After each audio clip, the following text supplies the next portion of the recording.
Hello everyone, welcome back to the channel. तो आज के इस वीडियो में हम इंटरमीडिएट सेंटअप एग्जामिनेशन के इकोनॉमिक्स के 50 ऑब्जेक्टिव क्वेश्चंस को इस वीडियो में कवर करने वाले हैं। ठीक है, 100 नहीं बल्कि स्टार्टिंग के जो 50 क्वेश्चंस हैं उन सारे क्वेश्चंस के बिल्कुल एक्यूरेट आंसर जो कि बिल्कुल मैंने कंफर्म कर रखे हैं, उनके आंसर्स को इस वीडियो में मैं कवर करने वाला हूँ। ठीक है, और नेक्स्ट वीडियो में हम बाकी के बचे 50 क्वेश्चंस को कवर कर लेंगे, बिकॉज एक ही वीडियो में 100 क्वेश्चंस को कवर करने में टाइम बहुत ज़्यादा कंज्यूम होता है। ठीक है, तो 12 से 15 मिनट की वीडियो में मैं कंप्लीट 50 क्वेश्चंस को, स्टार्टिंग के सारे क्वेश्चंस को कवर करने वाला हूँ। और ये वीडियो आप सभी के लिए इंपॉर्टेंट इसलिए है बिकॉज आपके फाइनल पेपर में भी सेंटअप एग्जाम से कई क्वेश्चंस रिपीट होते हैं। ठीक है, तो वीडियो को स्टार्टिंग से जरूर देखना।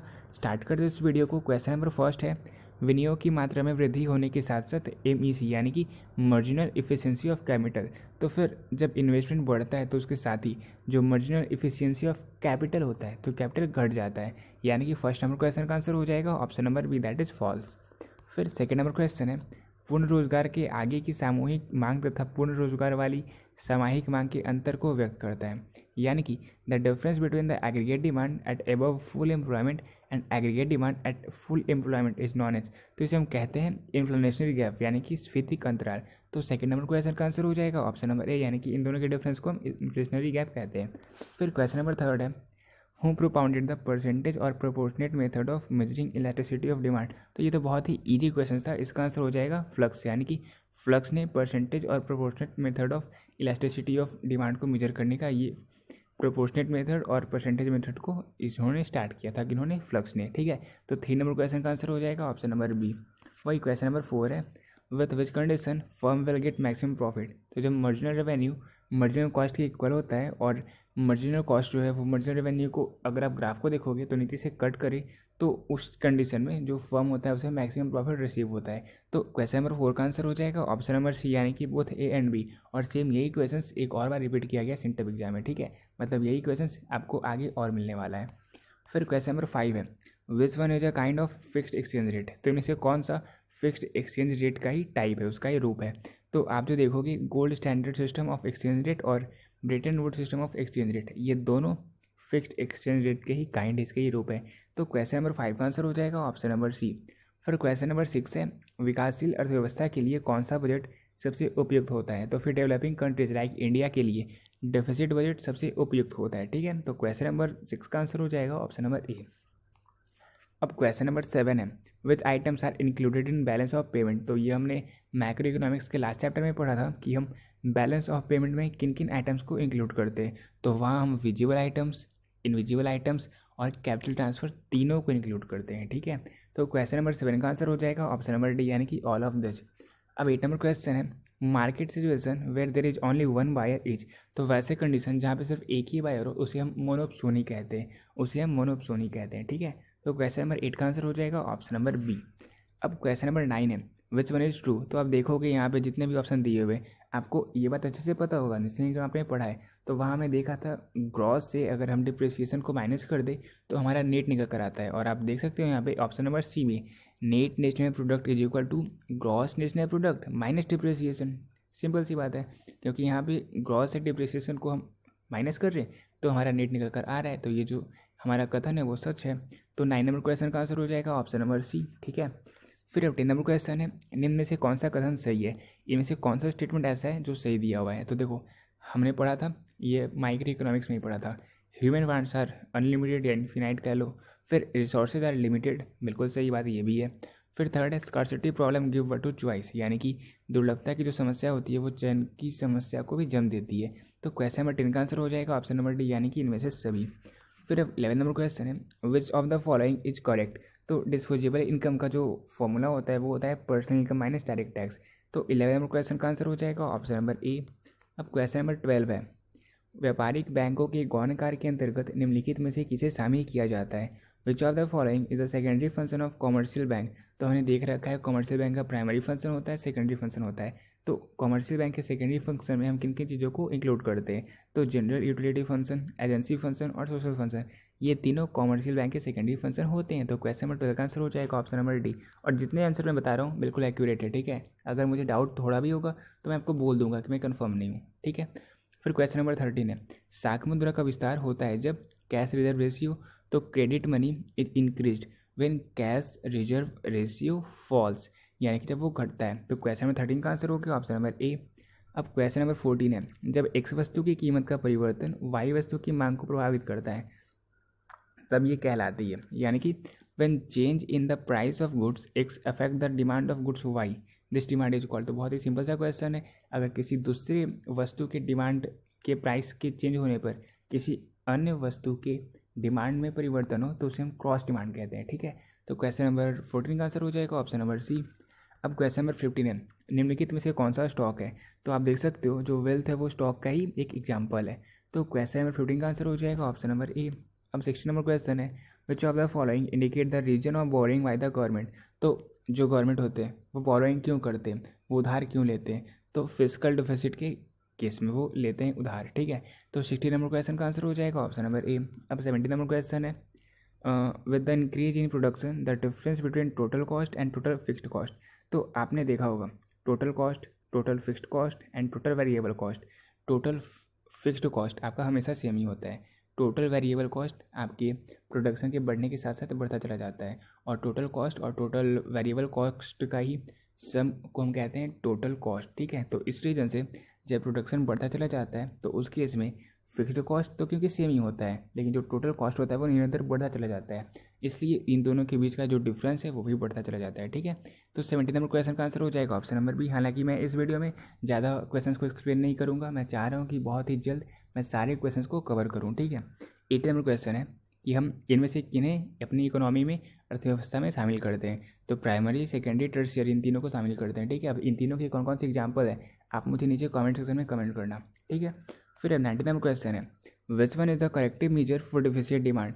तो डिफिशिएंट डिमांड को सही करने के इसके करेक्टिव मेजर कौन से हैं। तो आप देख सकते हो ऑप्शन दिया हुआ है, फर्स्ट फिजिकल मेजर और मॉनेटरी मेजर, और ये दोनों इसके करेक्टिव मेजर हैं, ठीक है।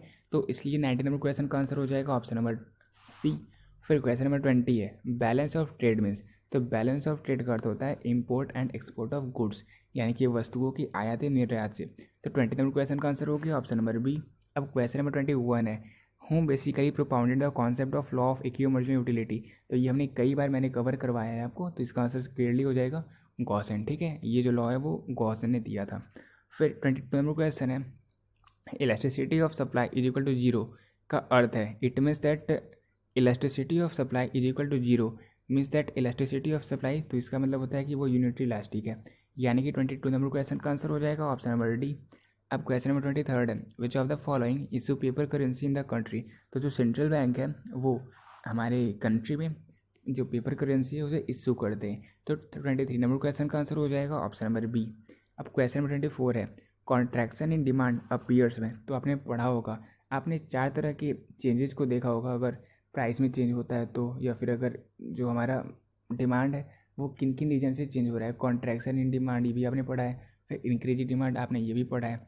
तो इसलिए कॉन्ट्रैक्शन इन डिमांड हम किसे कहते हैं, तो जो प्राइस है वो बढ़ता है और जो डिमांड है वो घटता है, तो उस केस में उसे हम कहते हैं कॉन्ट्रैक्शन इन डिमांड। तो 24 नंबर क्वेश्चन का आंसर हो जाएगा ऑप्शन नंबर ए। अब 25 नंबर क्वेश्चन है, elasticity of demand for necessity goods. तो नेसेसिटी गुड्स के लिए जो इलेक्ट्रिसिटी ऑफ डिमांड होता है वो जीरो होता है, D is equal to zero. तो 25 नंबर क्वेश्चन का आंसर हो जाएगा ऑप्शन नंबर ए। अब क्वेश्चन नंबर 26 है, भारत का विधि वर्ष है। तो सबको पता है 1 अप्रैल से इंडिया का फाइनेंशियल ईयर स्टार्ट होता है और वो 31 मार्च तक रहता है, ठीक है। तो फिर 26 नंबर क्वेश्चन का आंसर हो जाएगा ऑप्शन नंबर ए। अब 27 नंबर क्वेश्चन है, which one is the item of capital account. तो कैपिटल अकाउंट में कौन से आइटम्स को हम इंक्लूड करते हैं। तो private transactions, government transactions and foreign direct investment, इन तीनों को हम इंक्लूड करते हैं। 27 नंबर क्वेश्चन का आंसर हो गया option number D. 28 number question है, विच इकोनॉमी है द को existence of private and public sectors. तो बहुत ही सिंपल सा क्वेश्चन है, मिक्स्ड इकोनॉमी को में हम प्राइवेट और पब्लिक यानी कि गवर्नमेंट और प्राइवेट इन दोनों का रोल रहता है, ये दोनों मिक्स्ड होते हैं। तो 28 नंबर क्वेश्चन का आंसर हो जाएगा ऑप्शन नंबर सी, यानी कि मिक्स्ड इकोनॉमी।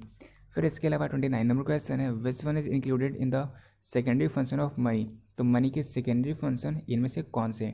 तो आप ऑप्शंस देखोगे तो store of value, transfer of value, to make deferred payment, ये तीनों मनी के सेकेंडरी फंक्शन है। तो 29 नंबर क्वेश्चन का आंसर हो जाएगा ऑप्शन नंबर डी। अब क्वेश्चन नंबर 30 है, supply create its own demand. तो ये क्वेश्चन बहुत बार मैंने करवा रखा है। ये जो लाइन है ये किसने कहा था, ये कहा था JB सेन ने। तो क्वेश्चन नंबर 30 का आंसर हो जाएगा ऑप्शन नंबर ए। अब 31 नंबर क्वेश्चन है, which of the following is included under a qualitative credit controlling. तो क्वालिटेटिव क्रेडिट कंट्रोलिंग के अंतर्गत हम किन चीज़ों को शामिल करते हैं? तो change in marginal requirement of loans, credit rationing, direct action, इन तीनों को हम शामिल करते हैं इसमें, ठीक है। तो 31 नंबर क्वेश्चन का आंसर हो जाएगा ऑप्शन नंबर डी। अब 32 नंबर क्वेश्चन है, which one is a merit of flexible exchange rate. तो फ्लेक्सिबल एक्सचेंज रेट का इनमें से कौन सा गुण है? तो आप जब ऑप्शंस को देखोगे तो simple system, continuous adjustment and improves balance of payment, ये तीनों फ्लेक्सिबल एक्सचेंज रेट के मेरिट्स होते हैं। तो 32 नंबर क्वेश्चन का आंसर हो जाएगा option number D.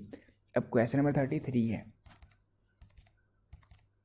In which of the following are depreciation expenses included. तो इनमें से किन में डिप्रिसिएशन एक्सपेंसेस को इंक्लूड कर लिया गया है? तो हमने आपको ऑलरेडी बता दिया कि ग्रॉस में हम डिप्रिसिएशन माइनस करते हैं तो वो हमारा नेट निकल कर आता है, और ग्रॉस यहाँ पे किन में है? तो ग्रॉस ऑप्शन नंबर ए में, यानी कि इसमें जो डिप्रिसिएशन है वो ऑलरेडी इंक्लूडेड है। तो क्वेश्चन नंबर 33 का आंसर हो जाएगा ऑप्शन नंबर ए। इसके अलावा 34 नंबर क्वेश्चन है, एक इंग्लिश में पढ़ देते हैं, the addition of utilities obtain from all units of a good is called. तो जब टोटल यूटिलिटी को हम ऐड कर लेते हैं, मतलब जो भी यूटिलिटी हम रिसीव कर रहे हैं उन सभी को ऐड कर ले तो वो कहलाता है टोटल यूटिलिटी। तो क्वेश्चन नंबर 34 का आंसर हो जाएगा ऑप्शन नंबर बी, ठीक है। इसके अलावा क्वेश्चन नंबर 35 है, किस बाजार में औसत आय सीमांत आय के बराबर होती है? In which market is average revenue equal to marginal revenue. तो एवरेज रेवेन्यू मार्जिनल रेवेन्यू के इक्वल परफेक्ट कंपटीशन में होती है। और परफेक्ट कंपटीशन के कौन कौन से फीचर्स होते हैं ये आप नीचे कमेंट सेक्शन में कमेंट करना, या फिर आप टेलीग्राम पे मैसेज कर देना, ठीक है। तो फिर ये लॉन्ग में पूछा जाता है इसलिए मैं आपको बोल रहा हूँ। 35 नंबर क्वेश्चन का आंसर हो जाएगा ऑप्शन नंबर ए। अब 36 नंबर क्वेश्चन है, currency deposit ratio is equal to. तो दो क्वेश्चन ऐसे हैं जो मैं चाहता हूँ आप खुद से सॉल्व करो, मुझसे सॉल्व नहीं हो रहे, ठीक है।